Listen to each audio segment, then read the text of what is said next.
welcome back to the video. In this video is my top 10 movies of 2022 so far. So we're a little over halfway through 2022 and there have been some absolutely phenomenal movies. So in this video is my top 10 as well as a few honorable mentions. Before we get into it, let me know your top 10 movies of the year so far in the comments down below. I also do movie, TV reviews, breakdowns, and reactions, so make sure to hit the subscribe button and notifications on so you don't miss any time I open a video or go live. But don't waste any more time, let's get right into it. So starting it off with the honorable mentions, these are just my top 15. So in 15th, we have Elvis. I gave it a 3.5 out of 5 stars. I have my full review up on YouTube right now if you want to check it out. You know, it's a good movie. If you enjoy Baz Luhrmann's over-the-top style, you'll enjoy it. Elvis Butler is phenomenal as always in this film. In 14th is Fresh, starring Daisy Edgar-Jones and Sebastian Stan. It's a good movie. I definitely think it's a really unique concept. Definitely fell off a little bit towards the end. I give that one a 3.5 out of 5 as well. In 13th is The Adam Project. This is just a feel-good movie starring Ryan Reynolds and Adam Walker. It's just a good time. And that one is at a 3.5 as well. And then in 12th place is Sonic the Hedgehog 2. That one I have at a 4 out of 5 stars. This is actually a really good movie in my opinion. Definitely worth the watch if you like the first one.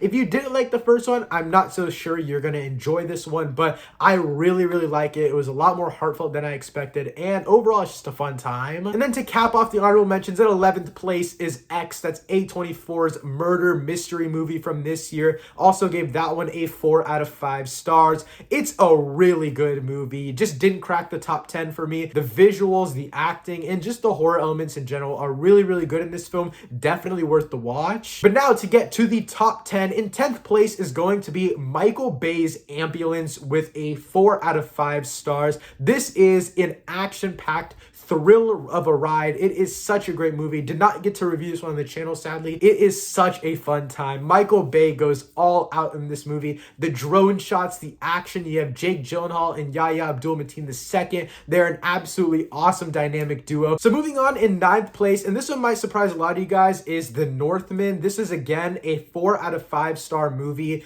I thought this was a really great movie, but I guess I just had too high expectations going into the movie, knowing it's Robert Eggers, knowing Anya Taylor-Joy and Alexander Skarsgård are in it. The highs definitely make up for the very low lows in my opinion. I will say the biggest problem is just Anya Taylor-Joy and Alexander Skarsgård's chemistry. It's really just non-existent. It is not the best thing in the world. At least it's not something that I was expecting out of how excited I was for this film. Next up in 8th place, and this was a surprise to me personally, is Chip and Dale Rescue Rangers, again at a 4 out of 5 stars. I don't know why I like this movie so much. I honestly don't even know if I can explain it, but I had such a fun time with this film. Didn't review it on the channel, just watched it for one night, and it is so fun. You got Ugly Sonic, all these weird IP characters. It's so meta within itself. I think it works. A lot of times these meta movies don't really work like that, but this world that they built is super funny. It's super hilarious. And they have stuff like CG surgery. Like, it's just super unique. And I respect the hell out of everyone who was behind this movie because it was definitely a ballsy one and I really enjoyed it. But moving to 7th place is The Unbearable Weight of Massive Talent at a 4.5 out of 5 stars. The first 9 out of 10 movie for me this year.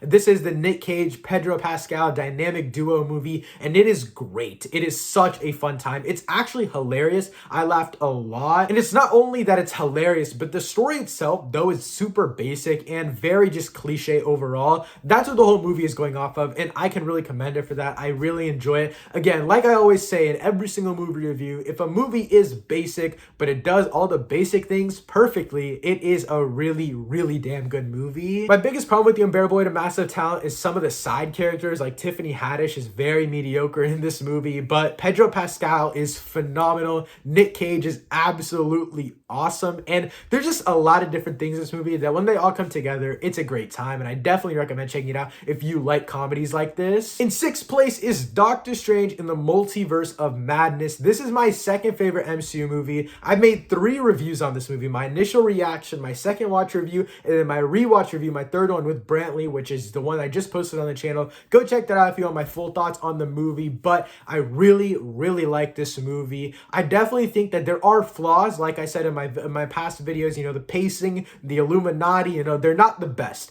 but all the other stuff, it's so unique. The Sam Raimi style is so prominent. Wanda is a great villain in my opinion. This is a strange love story at its finest, and all those other aspects really just make me love the movie so much. I know there's a lot of people that hate it. It's probably one of the most divisive MCU movies as a whole, but I really just love this movie, and sometimes I can't even explain why I like it so much. I just do. I don't know what it is. Also, Strange is my favorite character in the MCU, so that explains a lot of it, but again, I absolutely love this movie, and on my most recent rewatch, I realized that it was not the hype. Like, I genuinely love this thing. So before we get into my top 5, let me know your top 10 movies of 2022 so far in the comments down below, and also if you guys want me to do a top 5 most anticipated movies for the rest of 2022, let me know in the comments down below, and I'll make sure to do that video as soon as possible. So in 5th place is going to be On the Count of 3, a 4.5 out of 5 stars once again. I reviewed this one on the channel, and I absolutely love this movie. It's sad, it's depressing, but it's also comedic and hilarious all at the same time. It is a must-watch of the year, in my opinion. It stars Gerard Carmichael. He is stellar. He also had an HBO Max special called Nathaniel that came out this year, which was absolutely amazing. He is so good in this movie, as well as the person that plays opposite of him. I forgot his name, I apologize, but he is absolutely stellar as well. My favorite thing about this movie is how run and gun it is, but also it knows when to slow down, and it really knows when to take itself seriously, because at the forefront it is a comedy, but it also talks about really heavy topics like suicide and how you want to spend your last days on earth, and it's very dark, but it's also very inspiring, and it very much tells a story that you would not expect. And I don't want to go ahead and spoil anything, because I know a lot of people haven't seen this one, and I definitely think it's worth the watch. Definitely one of the must watches of this year. But speaking of must watches of this year, in 4th place is Top Gun Maverick, a 4.5 out of 5. Honestly, it might be a 4.75, which would be a 9.5 out of 10. This is what you call blockbuster filmmaking. So like I said before in this video, 2022 has been the year of revitalizing the blockbuster movie franchises, and this is it. Top Gun Maverick just passed $1 billion at the worldwide box office, which is absolutely awesome because it is literally one of the best movies of the year, one of the best action movies of all time, in my opinion. To keep it short and keep my thoughts concise, as I already did do a full review, this movie is amazing. The action is awesome. You feel like you're in these fighter jets. The score is amazing as well. You have great acting from Tom Cruise and the rest of the supporting cast. Also, the editing of this movie is probably one of the most overlooked parts of any movie all of this year, because it is amazing how fluid everything feels in this film. And again, it's definitely worth the watch. It re-released in IMAX this past weekend, but you definitely need to check it out in the theaters if you can. They'll definitely be leaving it in theaters for a little bit longer, as it just hit $1 billion. But again, it's definitely worth the theater watch. Trust me when I say that. So now to my top 3. These are all very difficult for me. My number 1 is set in stone, but I think 2 and 3 can be switched around, however, depending on how I'm feeling through the days. But in 3rd place is Everything Everywhere All at Once, a 5 out of 5 stars, a 10 out of 10 movie in my opinion. It is absolutely perfect. Again, I did a review for this one as well this year.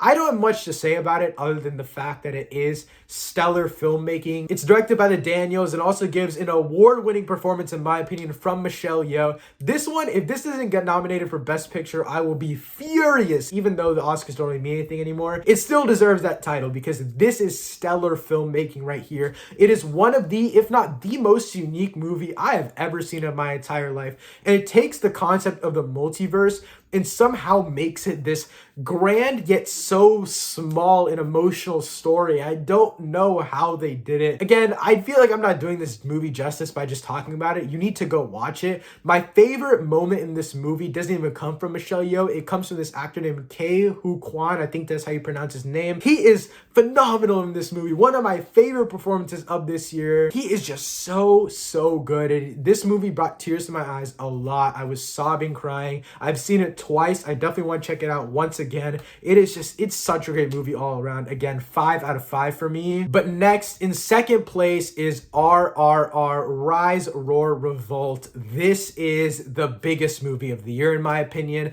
Even bigger than Top Gun Maverick, in my opinion. This is just a massively scaled movie. If you guys didn't already see my review, I did like a 15-minute review video with my friend Brantley. We dive into all things, just talking and gushing about this movie because it is really just insane. It's like a live action anime. It is so sick. It's 3 hours long. It's like 3 hours and 4 minutes, if I'm not mistaken. It is a long epic battle. It's huge, and epic isn't even a word to properly describe this movie because it is just so massive that you won't even believe it until you see it, because every 10 minutes my jaw was dropped for a different reason. That is how crazy this movie is. But with that being said, in number one, my favorite movie of the year, you guys probably already guessed it, is The Batman. This is easily the best movie of the year in my opinion. It might not be technically the best. Like, I could see arguments for RRR and Everything Everywhere All at Once, even maybe Top Gun Maverick on a good day, but The Batman was my most anticipated movie of the year. I made 60 plus videos about The Batman here on the channel alone, and it somehow still lived up to all of my expectations. This movie is generational in terms of superhero media, in my opinion. It is one of my favorite superhero movies of all time. I'd say top 5 superhero movies ever made. It is in my top 10 movies of all time. I think it's like number 6 or 7 on my list. It is an absolutely phenomenal movie. I don't know, and there's no way around it. Visually, it's stunning. The score is absolutely spectacular. One of the greatest superhero scores of all time. Again, the acting by Robert Pattinson and Zoe Kravitz, it's all phenomenal. And the direction by Matt Reeves, I would say this is probably the best directed movie of the year as well. I also do think the score is the best of the year. Visually, I would say it's between Everything Everywhere All at Once and The Batman, but literally it's just a spectacular movie. But yeah, guys, those are my top 10 movies of 2022 so far ranked. Let me know your ranking in the comments down below. Also, should I make a top 5 most anticipated movies for the rest of the year? Let me know that in the comments as well. Thank you so much for watching. I'll see you next time. Peace.